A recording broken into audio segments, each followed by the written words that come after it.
तो बेटा आप लोगों का हार्दिक स्वागत है आज के इस YouTube चैनल में। और आप पढ़ रहे थे मैट्रिक्स 12वीं क्लास का मैथमेटिक्स में मैट्रिक्स आव्यूह जो चैप्टर था वही हम आपको समझा रहे थे। ठीक, अब देखिए इस आव्यूह में आपने काफ़ी कुछ सीखा बेटा कि आव्यूह क्या है, आव्यूहों का जोड़ कैसे होता है, उनका घटाना कैसे होगा, उनका गुणन कैसे होगा। आपने व्यापक स्तर पर इसको समझा और मैंने आपको कई प्रॉब्लम भी बताया था और कुछ प्रॉब्लम हम पिछले दिन दे भी दिए थे आपको एक्सरसाइज के लिए कि आप लोग घर पर करिएगा। मान लीजिए जिनके पास बुक है वो तो ठीक है, जिनके पास बुक नहीं है उनके लिए मैंने प्रॉब्लम भी दे दिया था, तो सारे बच्चे उस प्रॉब्लम को सॉल्व करोगे जो बोर्ड के लिए मोस्ट इम्पॉर्टेंट प्रॉब्लम है। थोड़ा आइए हम उसी आव्यूह को थोड़ा सा और आगे गति प्रदान करते हैं। तो ये परिवर्त आव्यूह है बेटा। आज के टॉपिक में हम आपको पहले बताएंगे परिवर्त आव्यूह, ट्रांसपोज मैट्रिक्स बोलते हैं बेटा इसको ना। तो किसी आव्यूह के अगर हम पंक्तियों को बेटा स्तंभों में बदल दें और स्तंभों को पंक्तियों में बदल दें तो जो आव्यूह हमें प्राप्त होता है उसे हम क्या कहते हैं, परिवर्त आव्यूह कहते हैं। फिर से सुन लो, किसी दिए हुए आव्यूह के पंक्तियों को स्तंभों में और स्तंभों को पंक्तियों में बदलने पर जो आव्यूह हमें प्राप्त होता है उसे हम क्या कहते हैं, परिवर्त आव्यूह कहते हैं बेटा। तो किसी दिए गए आव्यूह के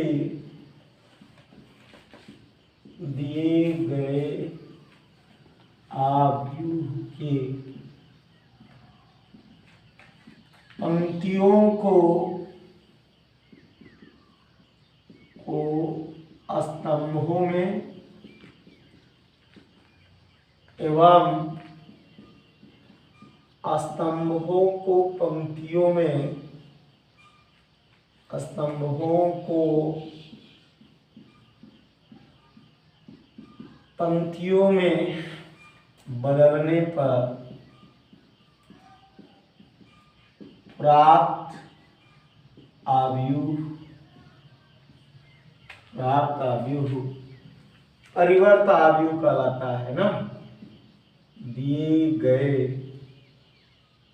आव्यूह का क्या कहलाता है, परिवर्त आव्यूह। दिए गए आव्यूह का परिवर्त आव्यूह के पंक्तियों को स्तंभों में तो स्तंभों को पंक्तियों में बदलने पर प्राप्त आव्यूह दिए गए आव्यूह का क्या कहलाता है, परिवर्त आव्यूह कहलाता है बेटा। ध्यान से देखो बेटा, इसे ए डैश या एटी से रद्द करते हैं ना। ए डैश माने ए प्राइम पढ़ेंगे या एटी से व्यक्त करते। तो कोई आव्यूह आप एक उदाहरण के लिए लेते हैं बेटा, ठीक है ना।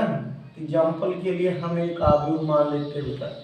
तो आव्यूह कहने का मतलब यहाँ आव्यूह का मतलब वर्ग आव्यूह से जिस आव्यूह में पंक्ति और स्तंभों की संख्या क्या हो, बराबर हो, उसको हम क्या कहते हैं बेटा, वर्ग आव्यूह कहते हैं। क्या कहेंगे, वर्ग आव्यूह। जैसे मान लीजिए आपके पास दिया है 1 2 -5 4 6 3 है ना, -2 -1 और 7।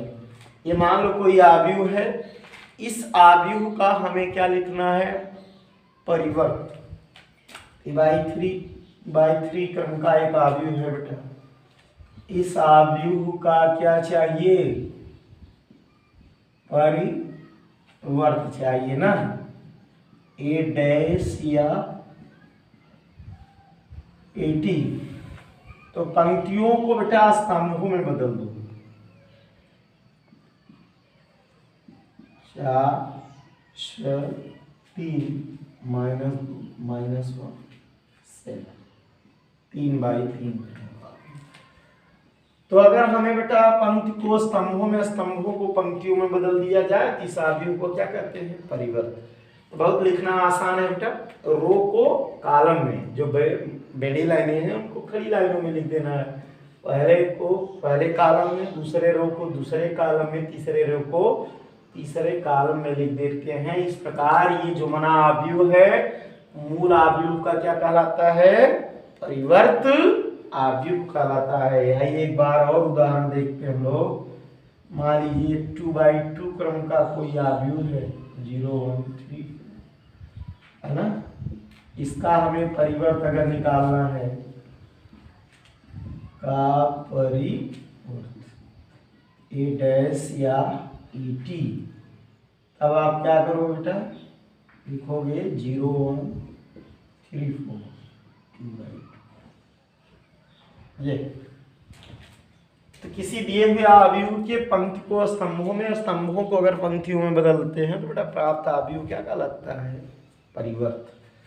तो इसमें नोट्स है बेटा, कई बार जो पूछा गया हुआ है, सिद्ध करने के लिए भी आता रहता है कि अगर हम परिवर्त का परिवर्त लिख दें, क्या करें बेटा? अवयव के परिवर्त का परिवर्त लिख दें,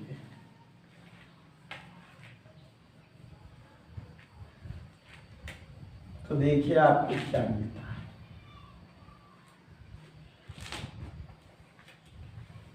तो प्रॉपर्टी इसमें है बेटा, गुण में नंबर 1 है, किसी दिए हुए अवयव के परिवर्त का अगर हम परिवर्त कर दें तो हमें वही मूल अवयव ए मिल जाएगा बेटा ना। उदाहरण के लिए आप एक उदाहरण देख सकते हो। यहाँ पर मान लिया मैंने मूल अवयव ए ले लिया बेटा, 1 3 2 5 है। 2/2 क्रम का एक वर्ग अवयव लिया, इसका परिवर्त निकालेंगे आप। इसको चेंज करो बेटा, रो बाई कॉलम, 1 3 2 5 2/2। अब इसका पुनः परिवर्त कर देंगे, ए डैश का होल डैश ए टी का होल, तो बड़ा फिर रो बाई कॉलम को चेंज करेंगे ना। अगर आप इस अवयव के बारे में आप ध्यान दें, ये अवयव वही है जो दिया हुआ अवयव था, मूल अवयव। देखो 1 3 2 और 5 मिला है कि नहीं? इस अवयव को हम मूल अवयव कहते हैं। मूल अवयव क्या है? तो कई बार यूपी बोर्ड में छोटा सा प्रॉब्लम बेटा टेस्ट करता रहता है, और आपको कंपटीशन लेवल में भी आपको काम देगा। ऑब्जेक्टिव की परीक्षाओं में आप टिक करके चले आइए, चाहे वो IIT हो, चाहे जेईई मेंस का हो, चाहे कहीं भी हो आपके पास। तो ए डैश का होल डैश का मान किसके मान के बराबर होगा? ए के मान के बराबर। तो पहली प्रॉपर्टी रही बेटा। एक प्रॉपर्टी मैं आपको इसमें और शो कराना चाहता हूँ, आप देख लें। प्रॉपर्टी नंबर 2 है। तो दूसरी प्रॉपर्टी क्या कहती है बेटा कि अगर हम दो अवयवों के योग का परिवर्त निकालें बेटा, ये इनके परिवर्त अवयवों के योगफल के बराबर होती है बेटा। बड़ी इंपॉर्टेंट प्रॉपर्टीज निकल करके सामने आई है आपके कि दो अवयवों के योग का अगर हम परिवर्त निकालें तो ये अवयवों के परिवर्त के योग के मान के बराबर होती है। आइए एग्जाम्पल लेते हैं इनके लिए। एक एग्जाम्पल आप कंसीडर करो बेटा, जिसमें मान लिया मैंने 1 2 है -2 और 5 ले लिया, 2/2 क्रम का अवयव है। एक दूसरा वर्ग अवयव और आप ले लो 1 0 0 1 मान लिया मैंने, या कोई अवयव ले लो बेटा। तो आप अगर अवयव ले लिए हो तो बेटा हम इनका पहले जोड़ करेंगे। पहले एच सॉल्व करोगे, left hand side a plus B की वैल्यू निकालिए। दिए हुए अवयवों को आप जोड़ोगे, 1 2 -2 5 1 0 0 1। इनको ऐड करोगे तो 1 और 1 बेटा कितना हो जाएगा बोलो? 2। 2 और 0 ऐड करोगे तो 2। -2 में 0 ऐड करोगे तो -2। 5 + 1 कितना हो जाएगा? 6। तो अब आप देखो बेटा, ये अवयव हुआ a प्लस बी। अब इस योग का परिवर्त लिखना है आपको, तो आइए परिवर्त लिखते हैं, चेंज कर देते हैं ना। जो रो में है उनको कॉलम में, और कॉलम वाले को किस में लिखते हैं? रो। आइए अब हम RHS सॉल्व करते हैं बेटा, देखते हैं कि क्या इनके मान बराबर मिल रहे हैं कि नहीं।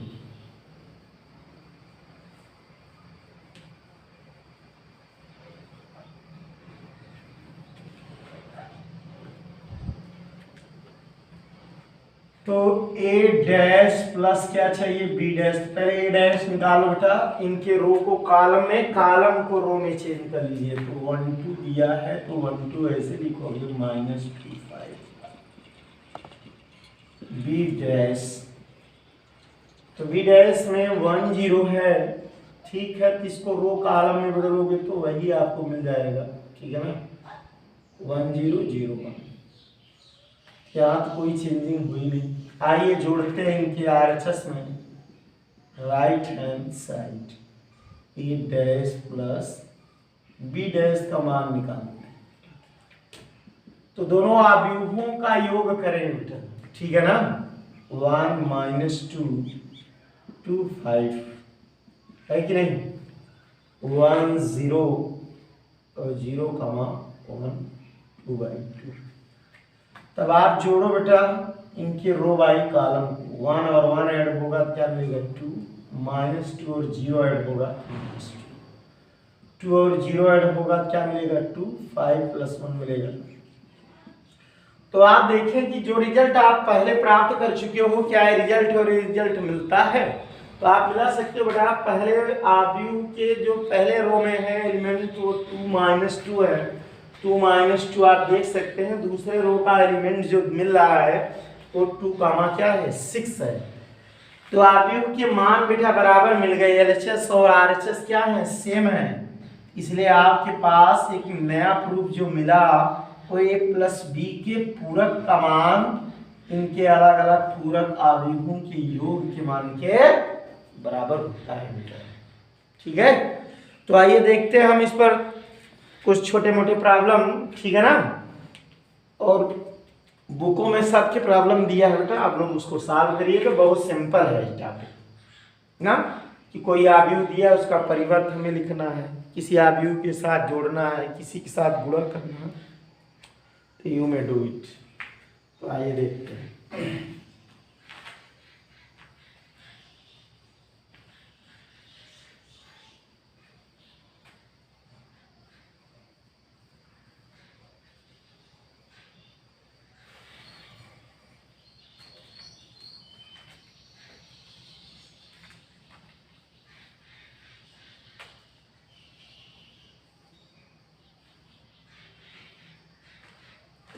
आइए बेटा इसी से रिलेटेड है, एक इनवर्टिबल मैट्रिक्स बोलते हैं व्युत्क्रमणीय अवयव।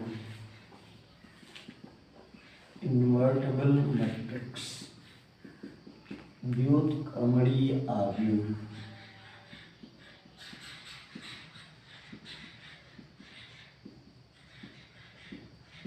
ठीक, तो कोई बेटा अवयव इस प्रकार से लिया जाए कि जिसका हम गुणा करें बेटा और हमें वो अवयव क्या मिल जाए, इकाई अवयव मिल जाए बेटा। तो इकाई अवयव मिले तो यदि किसी अवयव के दोनों अवयवों का जो गुणनफल है बेटा, अवयव ए और बी अगर एक ही क्लास के हैं, यानी एक ही आपके पास बेटा क्रम के हैं, तो उनका अगर हम गुणा करें या बी गुणे और हमें अवयव कौन मिले आई, तो बी ए का व्युत्क्रम अवयव कहलाएगा, है ना। व्युत्क्रम अवयव कहलाता है। तो हम b को a इनवर्स के माध्यम से भी लिख सकते हैं कि b a का क्या कहलाता है, a इनवर्स अवयव कहलाता है। जहां I क्या है बेटा, I जो है वो इकाई अवयव, I क्या है इकाई अवयव। ठीक, तो देखते हैं इस व्युत्क्रम अवयव में किसी दिए हुए अवयव के पहले हम बेटा सखंडज अवयव की बात करेंगे कि अवयव का सखंडज क्या होता है। आप लोग इसको नोट कर लेंगे, इस पर 4 नंबर के क्वेश्चन मिलेंगे, हम आपको बताएंगे बाद में।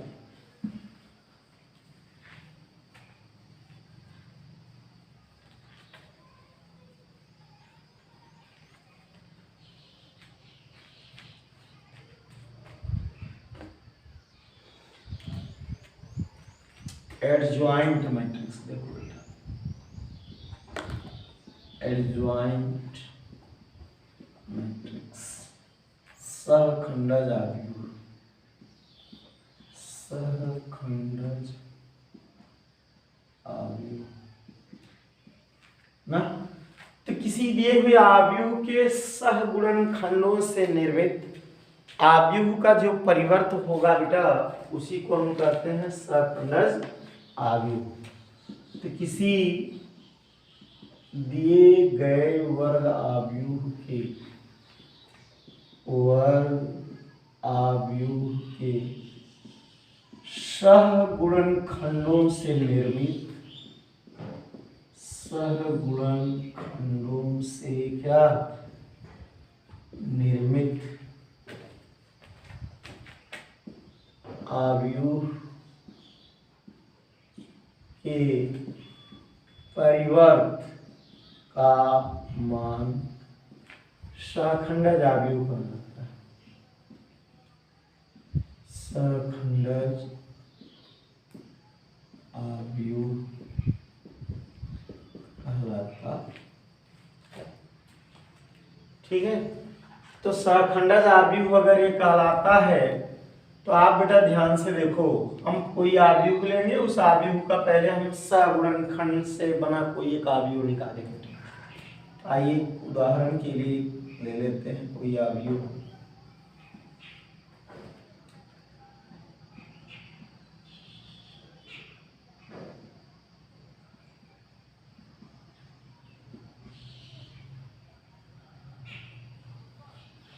मान लिया कोई आव्यूह है बेटा, 3 रो 3 कॉलम है इसमें।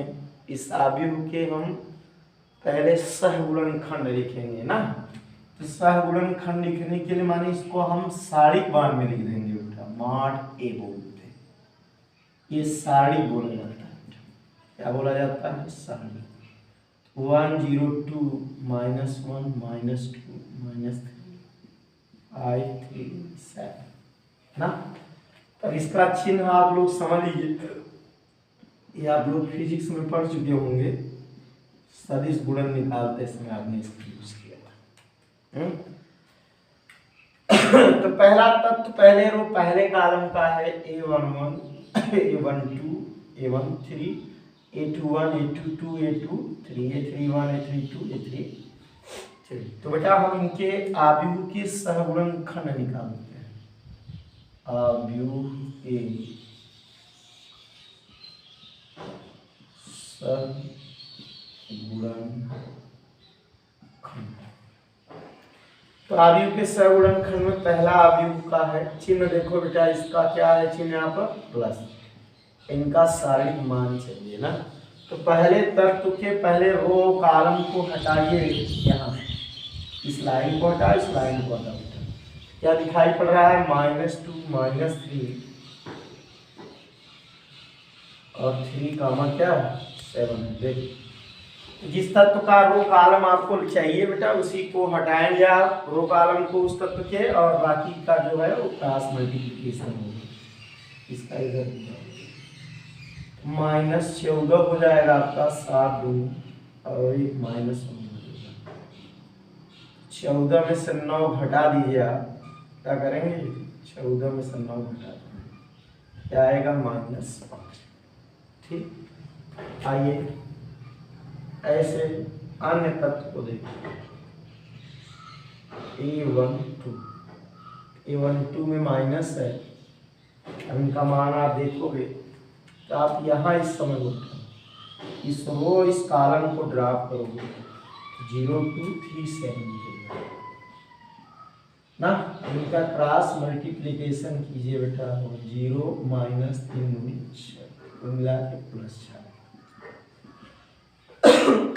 देखो A13 आता है बेटा पॉजिटिव, A13 पॉजिटिव है, A13 यहाँ है, इस रो इस कॉलम को हटा देंगे, 0 2 मिलेगा, -2 -3 0 2, तो क्रिया गुणा करो, ये 0 -2 2 जा 4 हो जाएगा प्लस, क्रिया गुणा करेंगे बेटा, आ जाएगा 4। A21 देखो बेटा, A21 माइनस में है ना, तो आप यहाँ आ चुके हो बेटा, इस रो और इस कॉलम को ड्रॉप करोगे, -1 -3 लिखेंगे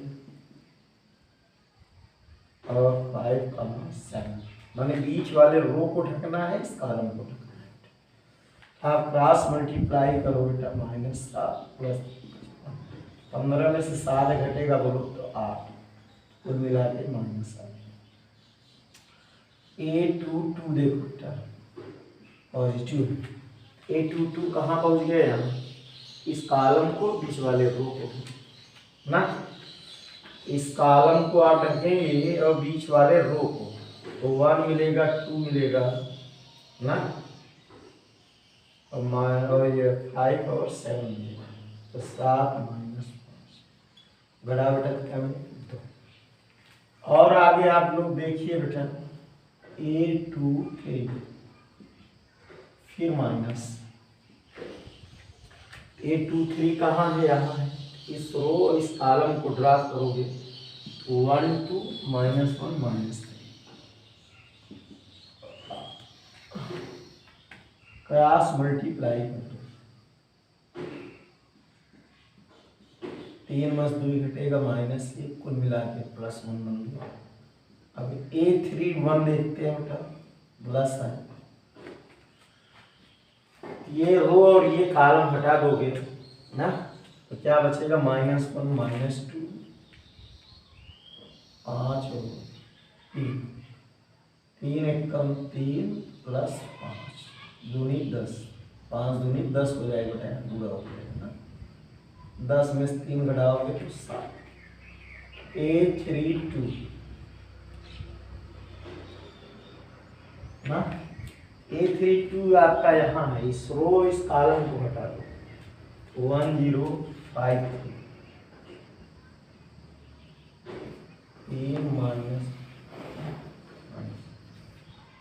A32 A33, तो आप यहाँ पहुंच गए बेटा, इसका चिन्ह फिर धनात्मक है, ये रो और ये कॉलम हट जाएंगे, 10 -1 -2 ठीक है। तो देखो बेटा, इनका आप क्रॉस मल्टीप्लाई करोगे, 3 गुणा बेटा -2 और +0 ठीक। तो 9 सहगुणनखंड बेटा इसके निकलते हैं, सारी मेहनत आपका इसी में लगेगा बेटा। 4 नंबर का यूपी बोर्ड एक अलग से क्वेश्चन पूछता है डिवाइड निकालने के लिए, ठीक। तो आप देखो A11 A12 A13 A21 A22 A23 यहाँ पर है, A31 A32 A33, को बेटा रख करके एक नया आव्यूह की तलाश करेंगे बेटा, जिसको हम कहते हैं सहगुणनखंडों से निर्मित आव्यूह। क्या कहेंगे आप, सहगुणनखंडों से निर्मित आव्यूह, सहगुणनखंडों से निर्मित आव्यूह।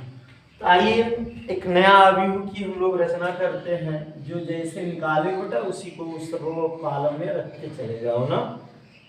देखिए -8 और 2 है दूसरा एलिमेंट, तीसरे में आया +1, फिर है 7 -3 और -2 ठीक। अब इस आव्यूह का हम क्या लिखेंगे, परिवर्त का परिवर्त, यही एक ज्वाइंट माना जाता है, ADJR।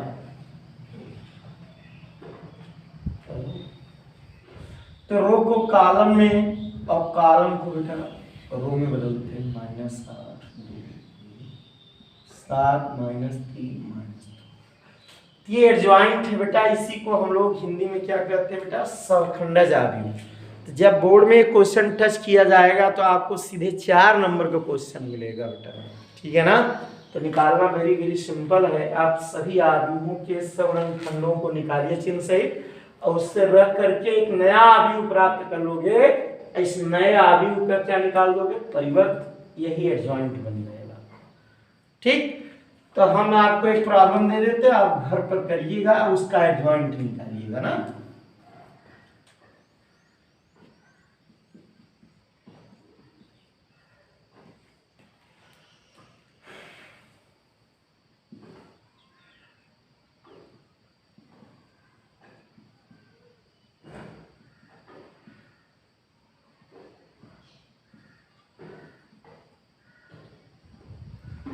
का एडजॉइंट ज्ञात करो, एडीजे ऑफ ए ज्ञात करो। ठीक, तो 4 नंबर की यूपी बोर्ड का सवाल है, एडजॉइंट ए निकालना है ना, शाखंड जाती हो। बस तो आज की क्लास में बेटा आपको इतना मैंने बताया, आप उसको रिवाइज कर लीजिएगा। आज के लिए इतना सफिशिएंट है। धन्यवाद।